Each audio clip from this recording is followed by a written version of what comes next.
Salve, salve, meu povo! Bom dia, boa tarde, boa noite. Sejam todos bem-vindos e bem-vindas a mais uma conversa com o Evangelho. Ateliê 15, beijo no coração, muito bom estarmos juntos. Gratidão pela presença, pela companhia de sempre. Estamos vivendo o tempo do advento, né? Tempo de espera nesse já novo ano litúrgico. E, como sempre, vai partilhar essa conversa com a gente nosso querido irmão Marcelo. Seja bem-vindo, Marcelo. Obrigado, Darlan. Obrigado vocês. Um grande abraço. Maravilha. E aí, sem muitos rodeios, né? Sem mais delongas, como eu sempre digo, estamos vendo o segundo domingo do Advento. E o evangelho lido nas comunidades é o evangelho de Mateus, capítulo 3, versículos do 1º ao 12º. E essa passagem nos traz a figura de João Batista como quem é o primeiro anunciador e também testemunha esse advento, né, do reino de Deus. E neste ano, a gente está vendo o ano A, né? Eu expliquei semana passada. Quem nos inicia, quem nos introduz nessa missão de João Batista é o evangelista Mateus. E aí, Marcelo, para você começar na participação, né, da sua participação, quais são as características próprias, vamos assim dizer, desse evangelho que Mateus nos apresenta João Batista? Olha, Darlan, o evangelho de Mateus foi escrito por uma comunidade cristã, mais ou menos dos anos 80, e formada principalmente de cristãos vindos do judaísmo. Isso significa que está enraizado na aliança de Deus no Primeiro Testamento. Às vezes a gente chega quase a pensar que há uma diferença, uma oposição entre o que a gente chama de Antigo Testamento e Novo Testamento, ou seja, o Primeiro e o Segundo Testamento. E, de fato, para o Evangelho de Mateus, essa diferença não existe. João Batista é profeta, como Isaías é profeta, como Oséias é profeta, e ele é um profeta que Jesus diz no Evangelho de Mateus, o maior dos profetas. Mas o fato dele anunciar a vinda do Cristo, a vinda do reino de Deus, o coloca em continuidade, não em contradição, não numa coisa diferente, mas na continuidade de todo o processo que vem do Êxodo. Então, nesse sentido, João Batista é profeta, Jesus cumpre as promessas feitas na Bíblia e o que nós temos é, de fato, a realização daquela libertação do Êxodo, da promessa de Deus de viver em nós e conosco. É o Evangelho, nesse sentido, mais, vamos chamar assim, em diálogo com o judaísmo. É isso, Darlan. Muito bem. Nesse evangelho, Marcelo, João Batista ele pede conversão e justiça porque o reino divino acabou de chegar. E, salvo engano, tem até um termo em grego, né, que explica isso, que traduz essa passagem. E aí, em alguns textos, essa tradução é como está perto ou está próximo, né? O que significaria dizer isso hoje em um mundo que parece... A impressão que dá é que é uma caminhada na direção contrária ao reino. Como que a gente pode traduzir? Como que a gente pode alimentar esse conhecimento? É muito interessante o que você está colocando. Primeiro, porque você está salientando uma diferença. Você perguntou qual é a diferença de Mateus e dos outros. Eu acho que só Mateus contém essa palavra direta dizendo o reino chegou.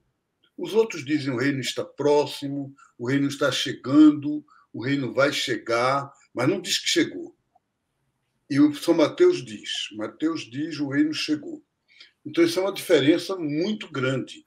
E aí vem a pergunta sua: como dizer que o reino chegou diante de um mundo tão contrário ao reino, tão oposto a tudo que o reino significa? O Evangelho, Mateus, Marcos e Lucas, contam a parábola da semente, o que significa dizer que o reino chegou, mas não como uma planta que já está dando fruto, que você já pode comer a banana ou a manga, não, e sim como uma semente plantada que já está ali, já está realizando-se, mas ainda em estado embrionário, ainda em estado a ser desenvolvido. Então, nesse sentido, o reino chegou, mas não ainda em plenitude. E aí, nesse sentido, o advento é essa expectativa, é essa gravidez de um reino que já está aí, mas parece que não se tornou ainda visível. Marcelo, semana passada a gente falava da questão do fim do mundo, né? A gente dizia eu quero o fim do mundo, quero o fim dos tempos, o que tentando explicar para as pessoas o que seria esse fim do tempo. E hoje a gente fala dessa vinda do reino, né? Do reino que está próximo. A gente pode fazer alguma ponte entre essas duas passagens do Evangelho? Pode, porque quando você falava de fim do mundo, você dizia claramente que não é fim do mundo, é fim de um mundo e abertura para o mundo novo, para aquilo que o Fórum Social Mundial chama um outro mundo possível. Então, se é um outro mundo possível, significa essa emergência, essa chegada, essa gravidez do reino de Deus. A gente não pode identificar um mundo de justiça, um mundo bom, uma nova ordem social com o reino de Deus e pronto. Mas é o começo do reino de Deus. Excelente. É sempre bom a gente fazer essa ponte, né? Ou entre os evangelhos, ou então com o cotidiano. Mas continuando, na Igreja Católica, assim como em muitas igrejas evangélicas e a novidade, né, as pentecostais, novidade entre aspas, muitos ministros, muitos grupos, eles meio que, se eu estiver errado, me corrija, eles se fecham, né, numa religião que é voltada um tanto para si própria, né? E aí vem essa mensagem de João Batista. Como que a gente pode fazer o encontro? Como que a gente pode iluminar esse tempo com esse evangelho dentro dessa realidade? Na Bíblia inteira, desde o tempo do Primeiro Testamento, os profetas denunciavam os sacerdotes que ficavam acreditando que o que Deus quer é culto. Na Bíblia, Deus não é um Deus, vamos chamar assim, narcisista. Narcisista é a pessoa que fica diante do espelho, é a pessoa que gosta de ser elogiado, é alguém que precisa que você diga a ele: você é ótimo, você é maravilhoso, você é lindo, você é isso, você é aquilo. Deus não precisa disso. O que Deus quer é que a gente cumpra o projeto dele. O que Jesus disse é: quem entra, quem participa do reino, não é que fica dizendo Senhor, Senhor, Senhor, não adianta nada. É quem cumpre a vontade dele, é quem faz aquilo que ele deseja. Então, nesse sentido, esses padres, pastores, ou qualquer um de nós, eu e você, à medida que a gente se fecha numa religião ritual, numa religião institucional, e a gente não percebe que é para sair aquilo que o Papa Francisco chama igreja em saída, igreja para fora, igreja para o mundo, igreja para o povo, e não para o culto, para a sacristia, para dentro do próprio templo. Não pode ser assim. Quem faz isso não acolhe a mensagem de João Batista. E a gente tem falado muito dessa proposta do Papa, né, de uma igreja em saída. Isso é muito forte. Isso tem falado muito forte para mim. mais à frente, nessa passagem do Evangelho, Marcelo, João afirma que ele não é digno de desatar as sandálias de Jesus. Né? Como que a gente poderia falar um pouco dessa passagem do Evangelho? Há uma lei no Antigo Testamento que é muito patriarcal, muito machista, que se chama Lei do Levirato. Levir é uma palavra hebraica que significa cunhado. Então, é a lei do cunhado. O que é que significa a lei do cunhado? Significa que quando o marido morre, a viúva é obrigada a casar com o cunhado para continuar a dar herança à pessoa que morreu. Então, ela casa com o cunhado ou com o parente mais próximo do marido falecido. Só que essa lei é uma lei no livro do Levítico, é uma lei, como eu dizia, patriarcal, é uma lei tribal. Hoje ela estaria totalmente condenada, né? Não, a gente não pode, homem e mulher não é propriedade do homem, não pode fazer assim. Mas o que é que acontecia naquela época? É que às vezes a mulher tinha outro pretendente. Ela estava namorando, ela estava amando outra pessoa, e não o cunhado. E às vezes o próprio cunhado não queria. E se deixar a viúva sozinha, ela está abandonada, porque é uma sociedade que quem trabalha é o homem, quem cuida, quem provê o sustento é o homem. Então, como é que fazia? Havia um rito que era desatar a sandália. Desatar a sandália, o cunhado fazia da seguinte maneira: o pretendente perguntava a ele: você não quer cumprir a lei do levirato? Ele dizia não. Então tá bom, eu vou aí e desato a sandália. Naquela época, a sandália tem aquelas correias enormes que vinha até quase o joelho. Quando você desata aquelas correias, não dá para andar. Então, o que é que ele queria dizer com esse rito?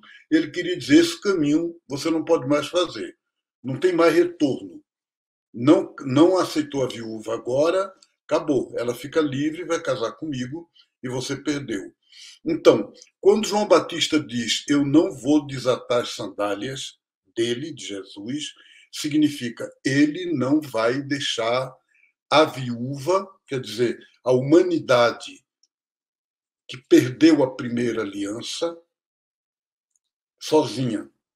Jesus vai casar de novo, ele vai refazer o casamento entre a humanidade e Deus. Então, no fundo, o que o João Batista está dizendo é: eu não sou Cristo. Não sou eu que venho fazer o casamento da humanidade com Deus. É ele, e eu não vou desatar a sandália. Eu sou cunhado, mas não desato a sandália de ninguém. É isso, Darlan. O pessoal entende como uma coisa de humildade, né? Eu não Sim, sou sim. de desatar as sandálias dele, mas não se trata disso. Interessante que assim a gente já falou de várias passagens, né? Mas eu nunca tinha ouvido dessa forma essa questão do desatar sandálias. É muito interessante. Mas aí, Marcelo, mais para frente tem uma outra passagem, né? Que aí, se você trouxer nesse enredo também, eu vou ficar muito feliz. Que, tipo assim, a ideia do evangelho é que o batismo dado por João Batista no Rio Jordão, ele anunciava o reino de Deus, né? E muitas vezes isso parece só um ato histórico, um ato pontual. Como que a gente pode fazer essa tradução, né, dessa expressão de João no Rio Jordão? O Jordão é o rio da fronteira. Ele fica entre o deserto e a terra prometida. O Jordão, o batismo, é um mergulho nessa terra nova, nessa vida nova, nesse reino de Deus que vem. No caso de João, isso se faz pela conversão, pela mudança de vida. Acho que a atualização disso para hoje, Darlan, é um pouco a palavra do Mahatma Gandhi. Comece por você a mudança que você quer para o mundo. Tem que começar por nós. Tem que ser dentro de nós essa mudança, mesmo social, mesmo política. A gente luta contra o autoritarismo. Será que a gente, mesmo, muitas vezes, não é autoritário? A gente luta contra o individualismo. E eu?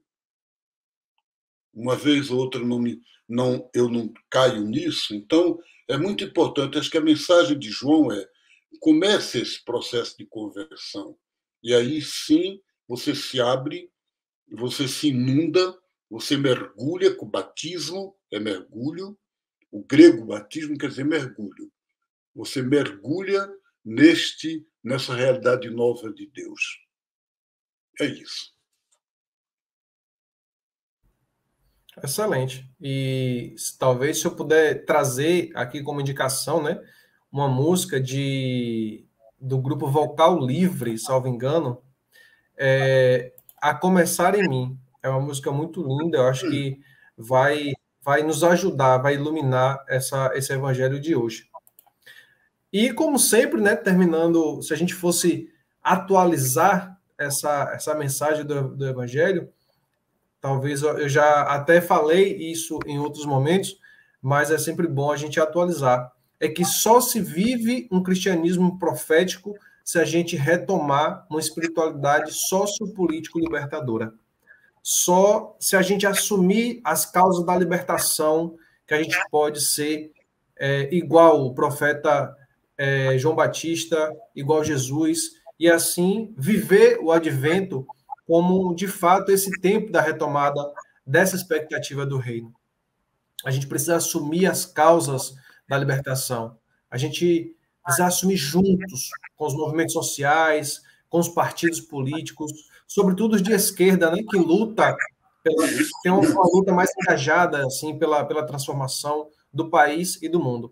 A gente precisa redescobrir como viver uma fé profética que se expressa num compromisso social e político transformador, e, ao mesmo tempo, que se renova, né, nessa relação carinhosa, nessa relação afetuosa, da relação de intimidade que precisamos ter com Deus.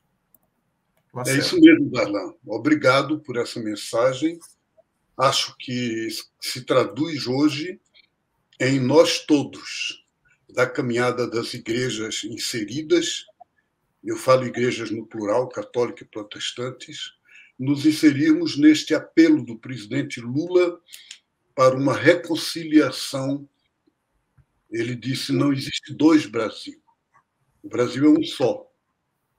E é preciso agora a gente avançar e superar essa divisão enorme que se criou pelo diálogo, pela reparação das injustiças, por uma reconciliação verdadeira que possibilite a gente acolher o outro diferente, mesmo aquele que pensa diferente de mim, e a gente avançar juntos na construção dessa proposta nova de Deus. É isso.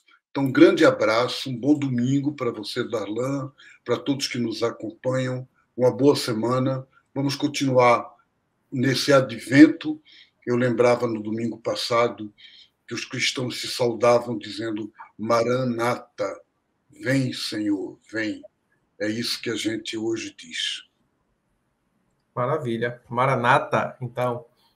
Beijo no coração, excelente semana, excelente domingo. E a gente segue como sempre, né? Caminhando. Tchau, tchau.